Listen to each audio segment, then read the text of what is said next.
રાજકોટ એલઆઈસીના કર્મચારીઓની ભરતી અને યુનિયનને માન્યતા આપવાની માંગ સાથે કર્મચારીઓએ 1 કલાકની દેશવ્યાપી હડતાલ પાડી હતી। રાજકોટ ઉપરાંત સૌરાષ્ટ્ર કચ્છની તમામ શાખાઓમાં કર્મચારીઓએ સૂત્રોચ્ચાર સાથે હડતાલ પાડી હતી। આ ઉપરાંત કર્મચારીઓની નવી ભરતી કરવાની માંગણી તથા કર્મચારી સંગઠન AIIEA ને મેનેજમેન્ટ સત્તાવાર માન્યતા આપે તે માંગણી સાથે સૂત્રોચ્ચાર કર્યા હતા। હું Rajan Suru, all India insurance employees association Rajkot વિભાગના ઉપપ્રમુખ। આજે અમારા કર્મચારી સંગઠન all India insurance employees association કે જે દેશભરના 80% વધારે LIC કર્મચારીઓનું પ્રતિનિધિત્વ કરે છે, એ સંગઠન દ્વારા આજે 12:30 થી 1:30 સુધી LIC કર્મચારીઓની 1 કલાકની રાષ્ટ્રવ્યાપી હડતાલનું એલાન આપવામાં આવેલ છે। તેમાં અમે રાજકોટ ઉપરાંત સૌરાષ્ટ્ર કચ્છની તમામ શાખાઓના સંગઠનના સભ્ય એવા કર્મચારીઓ મિત્રો હડતાલમાં જોડાયા છે। હડતાલ પાછળની 2 મુખ્ય માગણી છે।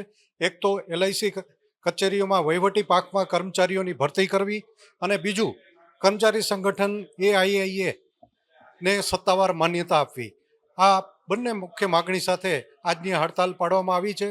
LIC કચેરીમાં કર્મચારીઓની ઘણા સમયથી ભરતી નથી થઈ, એને કારણે ઘણી બધી જગ્યાઓ ખાલી છે। દરેક કેડરમાં આમ તો ભરતીની જરૂર છે, એ માટે આજની આ હડતાલનો મુખ્ય મુદ્દો છે। 1 કલાકથી વધારીને 2 કલાકની અને પછી આખા દિવસની હડતાલ પાડીશું। આમાં દેશભરના કર્મચારીઓ જોડાયા છે। રાજકોટ, સૌરાષ્ટ્ર, કચ્છથી મળીને અમારા ઓલ ઇન્ડિયાની સ્ટ્રાઇક છે, દેશભરની આ હડતાલ છે। વહીવટી પાંખના વર્ગ 3 અને 4ના કર્મચારીઓ અને એમાં પણ AIIEA જે સભ્યો હોય એવો હડતાલ ઉપર જોડાયા છે। Harshad Popat, general secretary LIC employees union Rajkot division, all ઇન્ડિયાનો વાઇસ પ્રેસિડેન્ટ પણ છું। આજે અમે 2 મુખ્ય માગણીઓ લઈને આજે 1 કલાકની સાંકેતિક હડતાલ ઉપર છીએ।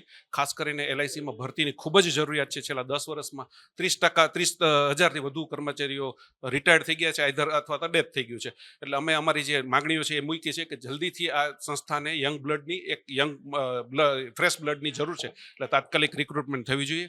કોઈ પણ સંસ્થા કર્મચારી વગર ચાલી ન શકે, એટલે રિક્રુટમેન્ટની જરૂરિયાત છે। તેમજ AIA જે અમે યુનિયન અમારું છે ક્લાસ 3-4નું, એ ઓલ ઇન્ડિયાના જે ક્લાસ 3-4ના કર્મચારીઓ છે એમાં 80%થી વધુનું પ્રતિનિધિત્વ ધરાવે છે, તો એને માન્યતા પણ તાત્કાલિક મળવી જોઈએ, જેથી કરીને અમારી માગણીઓ છે અમે ટેબલ ઉપર મૂકી શકીએ। અત્યારે અમારી ભલે અમને માન્યતા ન હોય પણ અમે એક્રોસ ટેબલ ડિસ્કશન કરીએ છીએ, પણ ઓલું પછી બાયપાર્ટિયલ એગ્રીમેન્ટ થાય। એટલે અમારી 2 માગણીઓ લઈને આજે અમે હડતાલ ઉપર છીએ। આવતા મહિને આજ સાંકેતિક હડતાલ છે, જો એમાં કાંઈ નિર્ણય નહીં આવે તો આવતા મહિનાના 3rd વીકમાં, માર્ચના 3rd વીકમાં 1 કલાકની હડતાલ પાડીશું અને વધુ પછી આગળ નહીં થાય તો આગલા આકરા પગલાં ભરીશું। હા, અમે જે અમારું મેનેજમેન્ટ LIC મેનેજમેન્ટ મુંબઈ ખાતે બેસે છે, એમને અમે પૂરેપૂરી રજૂઆત કરી છે અને સરકારને પણ કરી છે। સરકારને એ પણ કીધું છે કે LICને પૂરી સ્વાયત્તા આપો, જેથી કરીને રિક્રુટમેન્ટ હોય કે પોતાના નિર્ણયો પોતે લઈ શકે। અત્યારે પ્રોબ્લેમ એ છે કે ફાઇનાન્સ મિનિસ્ટ્રી સંપૂર્ણ કંટ્રોલ ધરાવે છે, એટલે કાંઈ પણ અમારે રિક્રુટમેન્ટ કરવી હોય કે અમારે કોઈ પણ ડિમાન્ડ હોય તો અમારે ફાઇનાન્સ મિનિસ્ટ્રી સુધી જવું પડે। એટલે અમે એ પણ ડિમાન્ડ સરકારને કરી હતી કે LICને સ્વાયત્તા આપો, અને LICના જે CEO MD હોય